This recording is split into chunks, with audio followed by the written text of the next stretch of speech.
G'day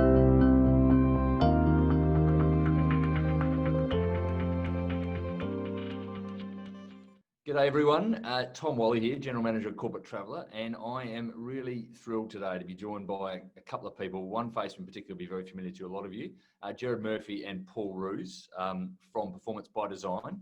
G'day guys. Hey Tom.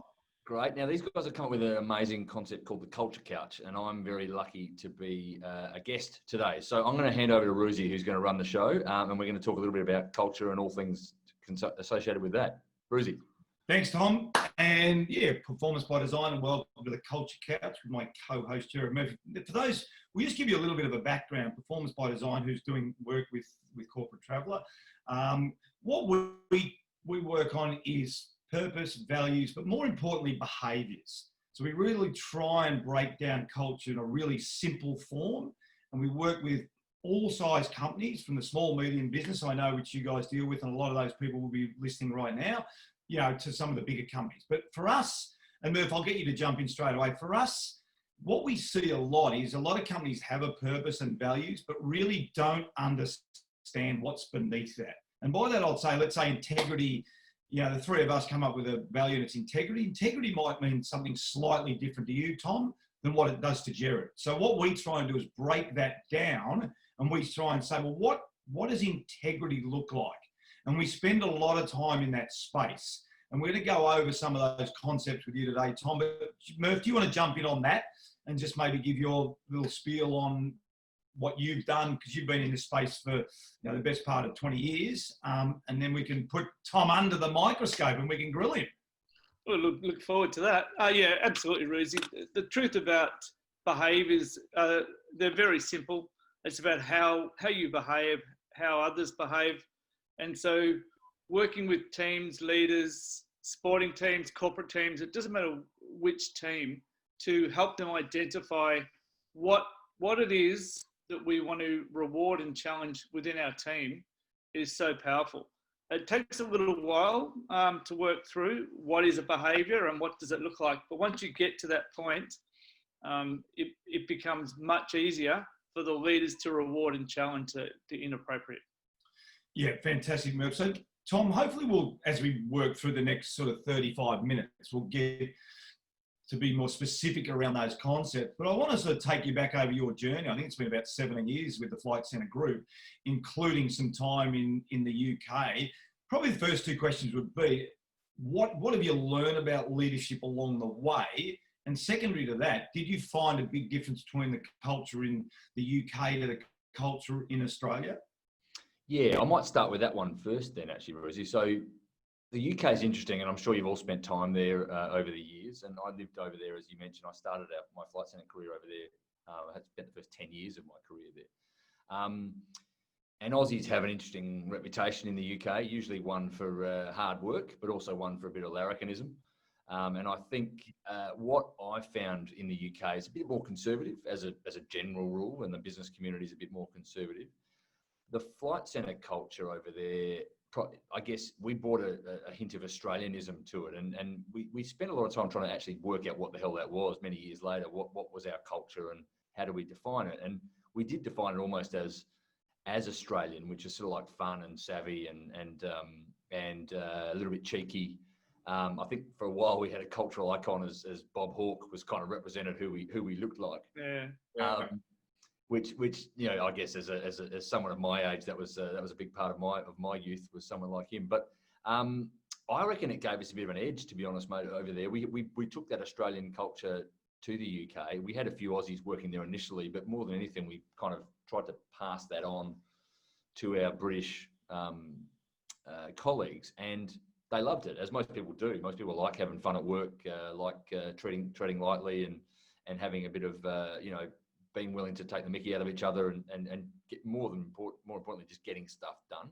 And I think Aussies are generally pretty good at that. So I think that conservative culture that was in the British working environment, and even our customers and in the suppliers and people we work with, that really bringing that Aussieism kind of really gave us an edge. And we won a lot of business off the fact that people just thought they believed we were pretty genuine. They believed we would get stuff done for them. They believed we were very open and honest, and we were pretty savvy with what we did. So I guess what did I learn out of leadership? I learnt that being able to fail is really important. And Flight Centre is very good at providing that culture. Screw, who's our CEO and founder, who still works there, he's a big proponent of allowing people to, I won't use the word that he uses, but to stuff up. And not be any major consequences other than a bit of mockery for that. Obviously, if you do it continuously, it probably doesn't bode too well for your career. But as a general rule, being allowed to fail gives you the confidence to have a go. And I guess that's one of the other things I've learned then as a leader is to go, if there's something we reckon we can have a go at, let's have a go at that, as long as there's an exit door if it's not going particularly well and you can try something else. That's a good thing. And I guess the biggest thing, and I think this comes from, I suppose it's probably a bit who I am, but it also comes as a learning is, and again, the company's very good at allowing this, is vulnerability. And vulnerability is I think is a really, and I hear a lot of leaders talk about it, and I probably wasn't able to recognize it until relatively recently as a leader, but it's just about being genuine and authentic. And if things are tough, let people know they're tough. It's okay. If things are good, people will recognize that as well. And I think that's a big part that I've learned throughout the years, that actually being yourself and being vulnerable when you want to be vulnerable is really, really important as a leader, and recognizing that's a good thing. One of the things I just want to pick up there, Tom, is really interesting, because we talk about everyone's got a culture, and I'm fascinated when you talked about that Australianism. Did you articulate that? Because one of the themes that we talk about, Murph, isn't it, is we don't leave culture to chance. Yeah. How did you articulate that Australianism to your customers? Did you put it down on a piece of paper, or did it just naturally evolve because you had Australians working there? Yeah, it's a really good question. And I kind of alluded to it a bit there. We only just, literally in the last 2 or 3 years, we actually put that on paper. And we did it with a session with a guy, a marketing professor, actually he's based in Melbourne as well, by the name of Mark Ritson. I don't know if you're aware of Mark, but he has this session that we do around DNA.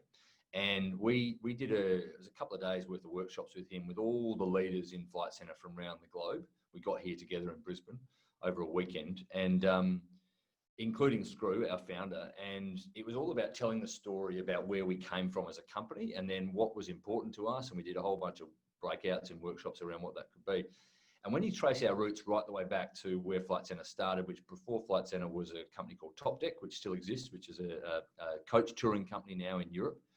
And Screw and his mates started that company essentially because they wanted to have fun, see Europe, drink a bit, and share the costs. And that was kind of that was where it all came from. And out of that was born things like ownership. So they were each given they grew a business to be Top Deck Travel, and each bus was essentially owned by a driver, and it was their responsibility to make sure that bus looked good, ran well. They had to be mechanics as well as tour guides, as well as so on and so forth. Another one was egalitarianism, and that was about everyone having the same opportunities, and that was about that came from sharing a bus and everyone mucking in and doing the cooking and the like. And the third one was irreverence, and irreverence was, which if you look up irreverence in the dictionary, it's not great. It sort of says you don't give a stuff. But it was really about us taking our business. We defined it as us taking our business seriously, but not ourselves. And that for us really started to galvanise what our culture was and what our core values were within our culture. And then, as I mentioned, off that spun this Australianism, which was this kind of larrikin style behaviour. And Bob Hawke was genuinely put up as a potential visual hammer for that, because all of us, including all the Brits and most of the Americans, knew who he was. The Americans knew from Australia too in 1983, and the Brits knew who he was because of who he was. And he everyone, when they saw that, they went, yeah, I get it. I understand who you are. You're this sort of fun, savvy, slightly larrikin, slightly irreverent type of person, but you get stuff done, you make change, and that was kind of how it was. But that was only a recent thing. We've had philosophies in our business for 25 years, and those words have been used within that. But that sort of, I guess, distilling down of our core culture was only something we've done recently. Murph, can I bring you in on this? Because it's a really important point, Tom, for the SMEs that you deal with. Often, well, most of the time, they are small family businesses, aren't they? sort of offshoots of bigger companies that they start. But one of the biggest mistakes they make, Murph, is not articulating what those values are that Tom just mentioned then, from the guys that just want to travel and have fun and all that sort of stuff. It is one of the biggest mistakes that small, medium businesses make, isn't it? What's your advice to them in terms of articulating those values that are probably there and most people sort of know what they are, but then all of a sudden they get too big and you've got, to use the Swans analogy, the no dickheads policy, suddenly you've got all these dickheads running around your company because you've never articulated those behaviours and values. Yeah, I think it links to Tom's point earlier around safety. So it's really hard to reward and challenge unless you make it overt and you articulate what it looks like. Because then, as you said earlier, my honest isn't your honest necessarily. So when I challenge you around, hey, Ruzi, that was dishonest, we've got no common ground. We haven't defined it in terms of behaviours. So taking the time to articulate it and make it overt is really powerful, because it then allows everybody to sort of have the conversation. Okay, what is discipline? What does discipline look like?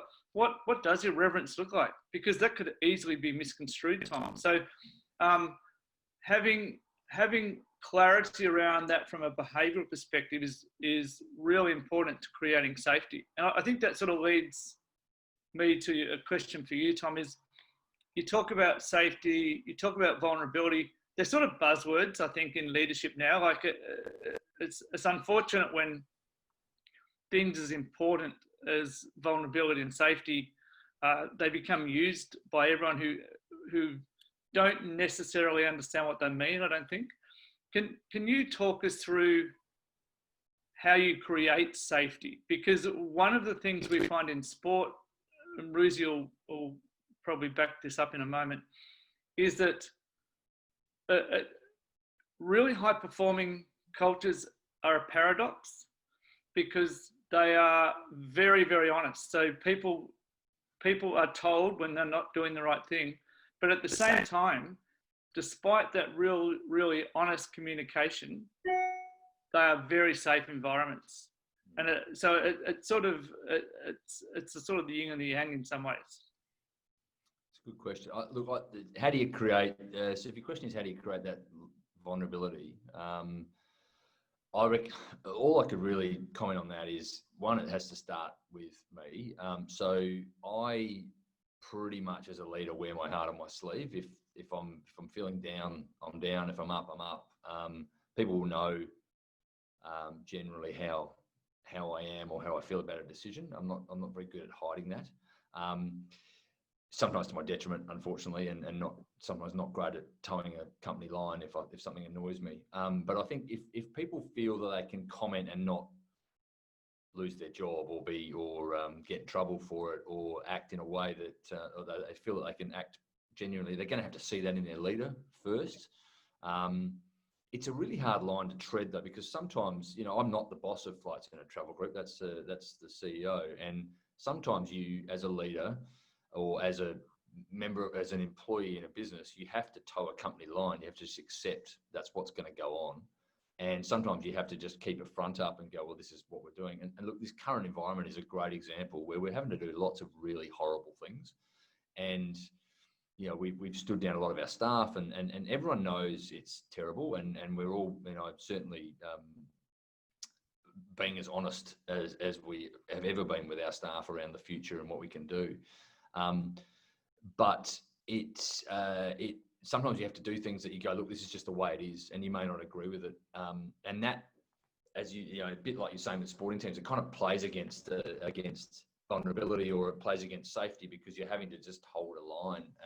And I'm struggling a bit with that sometimes at the moment, because there's the way the company is having to go, given the circumstances, is not how we've run it for 38 years. And this time at the moment is a really tough time to be a leader in many ways, because you're having to do things that often go against your values and against who you are as a person to survive. And everyone understands that, but no one likes it and changes their view of who you are and what they're allowed to do. So safety's a really tough one at the moment, because everyone's feeling bloody nervous about their jobs. So people are keeping their heads down and go, I don't want to rock the boat. I don't want to say anything untowards that might lead me down a bad path. Yeah. Can I just pick that up then? Yep. Have you, when we talk to people about giving feedback, having conversations, we talk about examples, use behaviours, give examples. Can you talk us through a time in the, you must have had some terrible days in the last two months, I guess. What, you've dropped 98%. I get your weekly email, so I've been reading those. Yeah. Talk us through some of the experiences or the examples you've had in that time, almost your darkest moments, I guess, and how you got through those, and what leadership characteristics you had to display, and probably coming out of it, what you've learnt about yourself and leadership. Oh, look, it's probably a pretty easy question to answer in a lot of ways. That, well, the moment is anyway. The darkest day was the day we had to tell our staff that we were standing them down, and we stood down in the corporate traveller business. We stood down 80% of people on one day, and I did it via Zoom like this, and we had 450 people on a Zoom, and I had to tell them all. I made sure I wanted my camera on, and I didn't want it to be an email. I wanted them to hear it out of my mouth, that what we were doing and why we were doing it. Didn't sleep much the night before, and got on that call. And to be perfectly honest with you, Jared, I pretty much cried my way through the whole thing. It was hideous, and it was hideous for a number of reasons. One is all you can picture is people's heads, people's faces that getting news that they were, until further notice, not going to be paid. At that point, there was no JobKeeper in Australia. Yeah. So it was literally, we're standing you down effective Monday. This was on a Friday, and on a Thursday rather. We're standing down effective Monday, and we don't know what the future is, and we don't know how you're going to get paid. If you've got some annual leave, use it. If you've got some long service leave, use it. And we're really sorry. That was essentially the nuts and bolts of it. Fortunately, within a week, the government came out with a JobKeeper allowance, and that kind of helped, and that made us all feel significantly better. But at the time, all I could picture was people's faces that I've known for the last 18 years in the company. All I could picture was all the amazing parties and celebrations I'd been at, and awards I'd given to people, and stages I'd stood on and congratulated and hugged people. And it was really horrible. It was like a life flashing before your eyes moment. And yeah, I was a mess, to be perfectly honest. I really was. I struggled through it. And I for the first time in a number of years, I'd actually written notes for myself about the call. I generally just I know what's in my head, and I work through dot points in my head and it comes out. But I'd actually written notes because I knew I had this feeling I would really struggle. And I got through it, and then hung the phone up, and then just completely lost it. And one of my colleagues who I worked with for years was on the Zoom, and I was in the building at the time, and she was in the building, and she knew where I was, and she came down and gave me a big hug, and that was all really nice. But I guess, look, in a weird way, I think it helped people take the news, because they could see just how horrendous it was for all of us. And it wasn't a decision that anyone wanted to make. It's the last thing you want to do is get on a call with all your people and tell them they don't have a job. I mean, it was awful. But I think it helped people digest the news that it wasn't coming from a corporate, this is what, it's not coming from a CFO, and this is the ruling, and suck it up.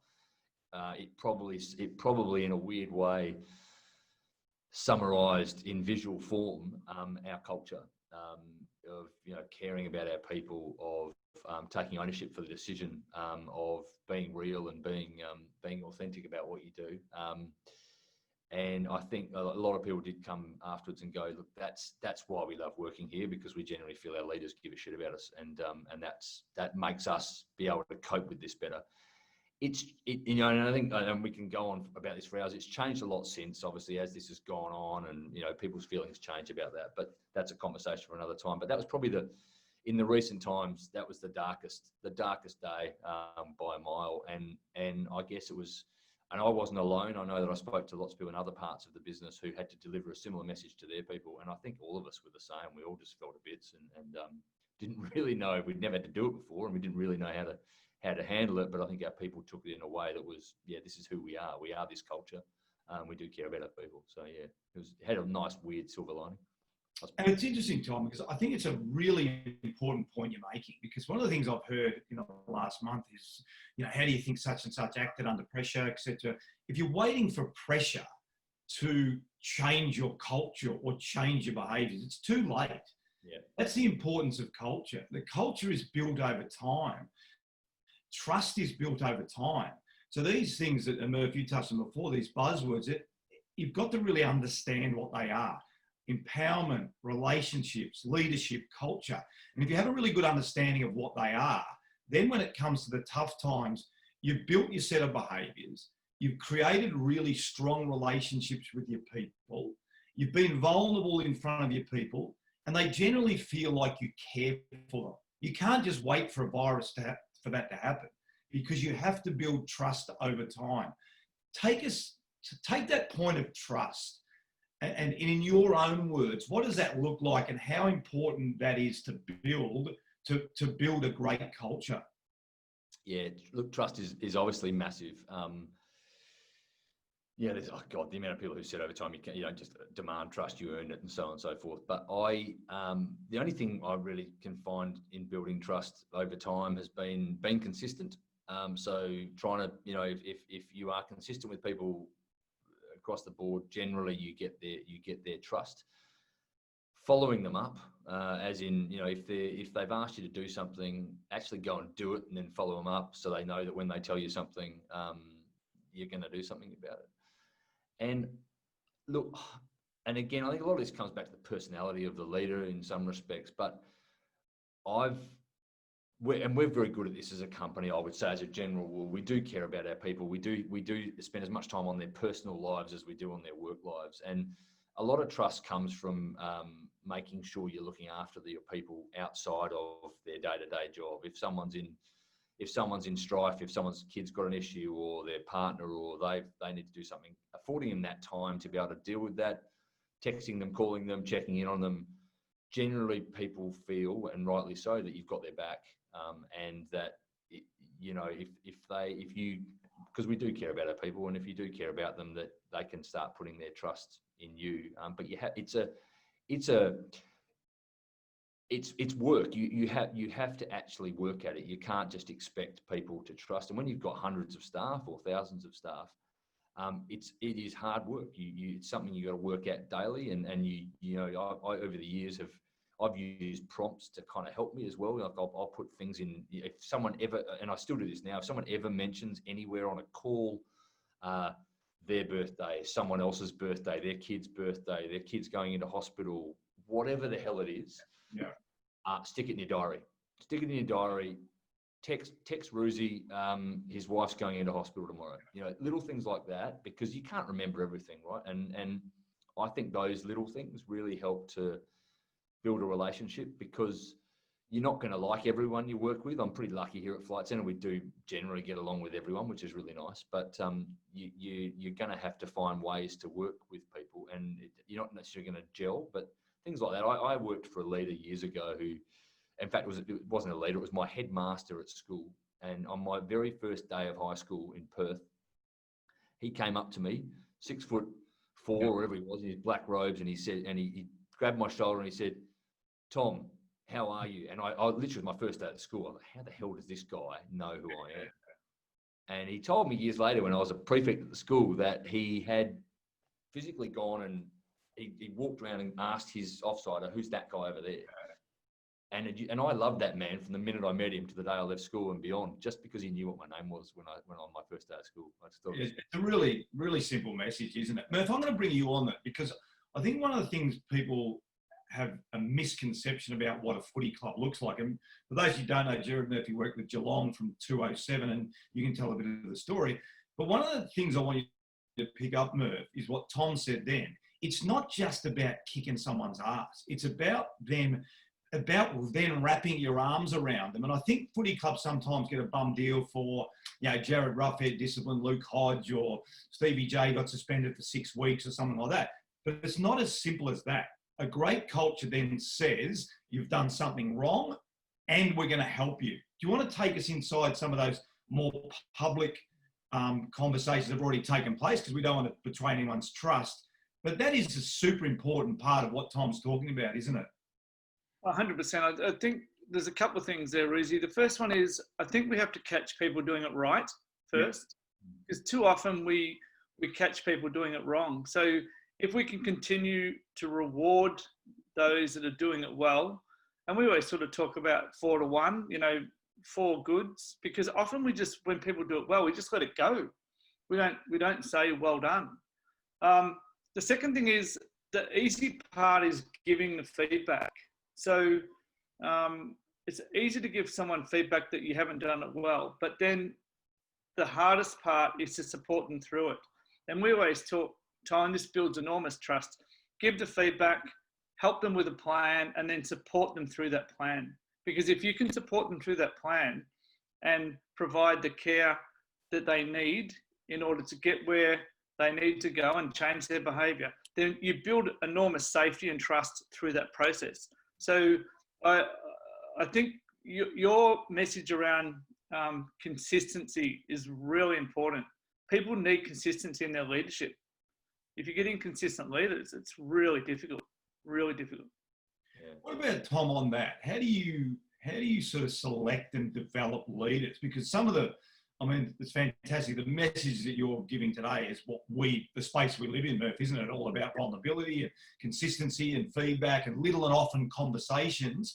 Yep. But I suppose one of the challenges we see, Tom, in the work that we do with small and medium businesses, there is a dearth of leadership. And I say that respectfully because it becomes more transactional than it is relationship based or competency rather than character.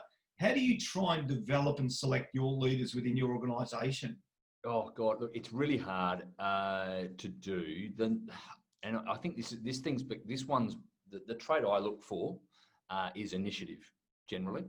So, and it's becoming, and maybe it's more topical than it's true, but it seems to be becoming more so the case these days. You just got to look a bit harder. As your company gets bigger, you definitely have to look harder. And there's a general assumption from those of us who are over the age of 45 that, that the younger generation are just lazy and not doing anything. The reality is it's not true. You just got to look harder. Yeah. And they just do it differently, to be honest. It used to be if you wanted to show initiative, you sent a memo to the boss or something. But these days they put a comment on social media or whatever it might be. But I've always looked for initiative and people who go, I'm thinking about, I've just been looking at this and here's an idea, and I'll generally go, that sounds amazing. Why don't you come present something to me, or why don't you write something up for me and let's have a chat about it. And Maling is a good example of that. She's got great initiative and generally says, I'm thinking about doing this. And I think the more you have good young people with initiative, then the next phase of that is you give them ownership.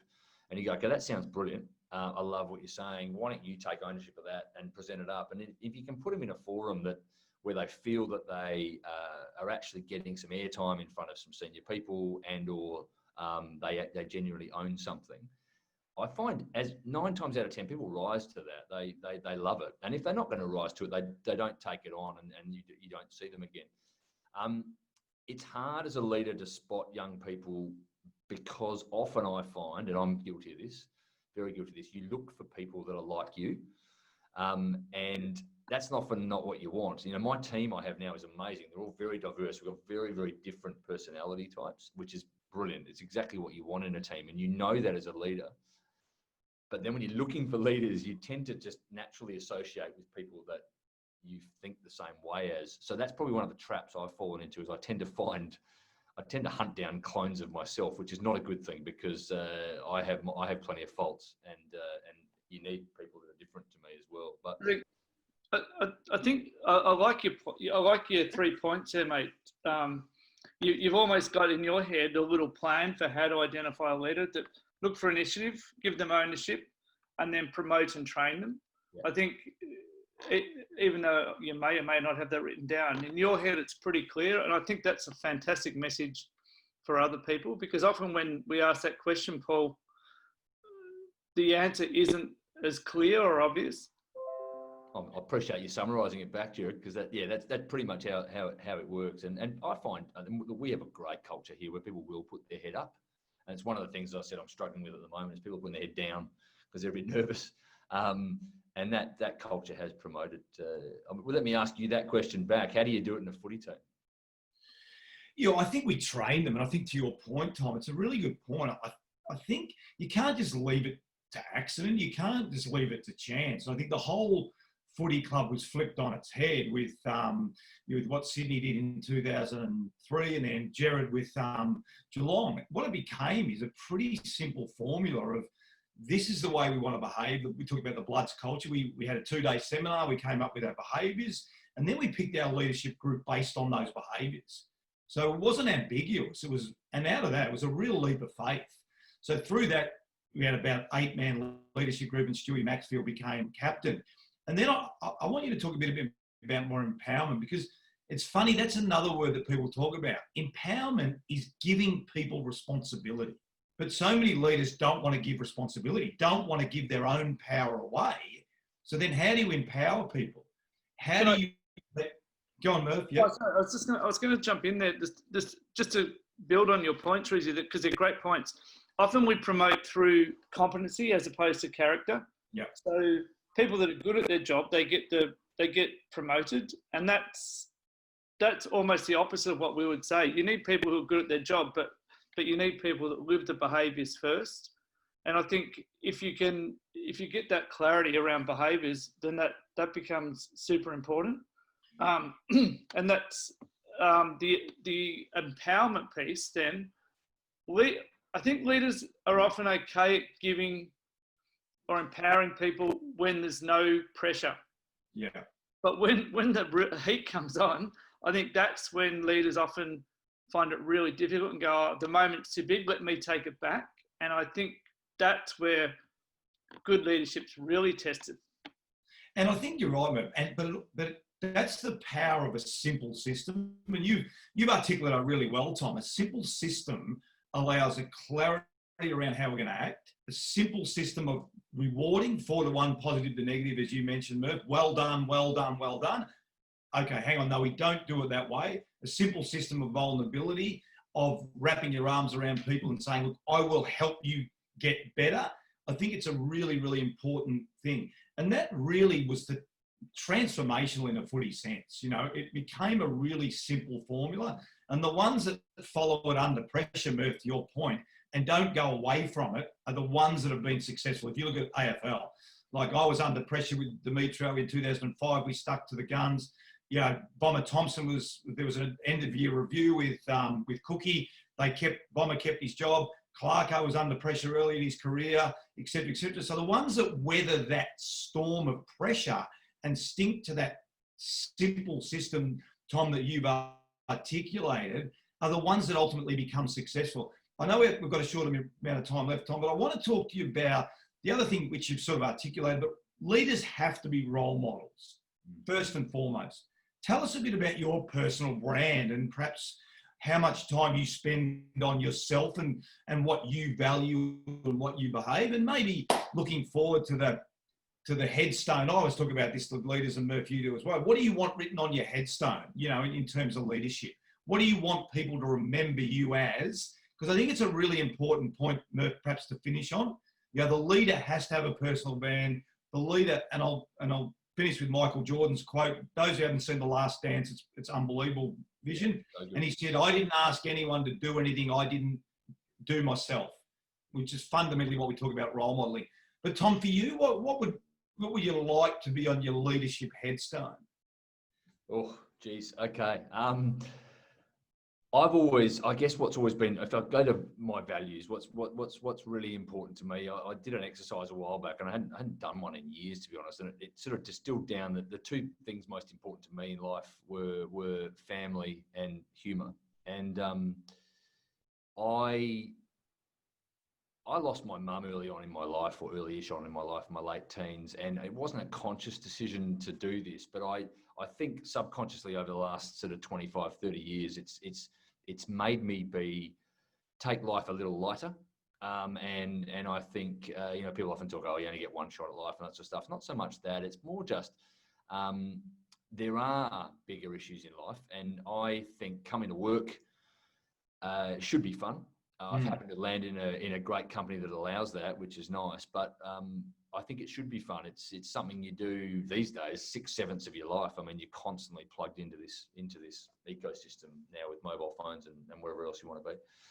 So I'd like to be remembered as someone who was a great collaborator with their people, that kept work entertaining, fun, and engaging for everyone. But above all, was a decent bloke who really cared about his people and you know, didn't usually thought about what they wanted more than he thought about what he wanted. I spend limited time on myself, and that's something I want to change as a leader. I think there's development I need personally and professionally that I should do more of. But I love seeing people succeed, and I've learned a lot from my children in terms of giving them ownership. Has been a big part of how I've developed as a leader, because, as you know, with kids, you kind of got to let them go, and then they learn, and that's taught me a lot as a leader. And I think that has allowed me to create that more, to give people empowerment over their roles. So I guess I'd like to be remembered as a decent bloke who cared about their people, who collaboratively worked together to improve everyone's work life to be more fun and engaging, and give them more empowerment over their roles. That's a pretty big headstone you're gonna have to make for me. Can I just ask one question before we finish up, Rizzy? Yeah, absolutely. Knowing what you know now, Tom, what advice would you give to a young Tom? I think the thing that I'm always aware of as a leader that I need to improve on is quick decision making. And I have one of these brains that can see every angle of every argument. I think if you've ever done Myers-Briggs or one of those, I'm an ENTP, and I'm a very strong P, and I conceptualize everything. And I can see every angle. And whilst I'm comfortable with it personally, I know it frustrates the crap out of other people. So I would give myself advice to trust my gut a bit more and make decisions quickly, because often as a leader, sometimes people just want a decision. They can totally see the arguments and they get it, and I've learned that at pace in the last 2 months. At absolute pace, is they're like, what's the answer? Because often it's their future that's hinging on that decision. So I would give myself that advice. I'd probably also give myself the advice to not beat myself up for wrong decisions. I think I've learned that over time, but you're always so conscious of making the wrong one that you don't make one. So both of those bits of advice are generally around decision making. I think lots of other things I've learned throughout it that hopefully my younger self would learn as they became an older self. Well, mate, I'm going to hand it back over to you, Tom. But I think the biggest compliment we can give you guys is we were having a discussion around what the leaders that we work with, and we were only having that discussion about an hour ago, Murph, and what we spoke about, and I don't want to embarrass anyone, so I won't mention names, but the people that we're working within your organisation were at the top of the list, the absolute top of the list of our leadership chart in terms of what we see as leaders. So that's a credit to you, mate, and a credit to the people within the organisation that we love working with you. I talk about it all the time. Some people can talk the talk. Well, most people can talk the talk. Very few people can walk the walk. And at your organisation, what we see of you guys is you walk the walk. So fantastic, mate. We've really enjoyed the conversation. Thanks, Murph. And Tom, I might hand it back over to you to wrap it up.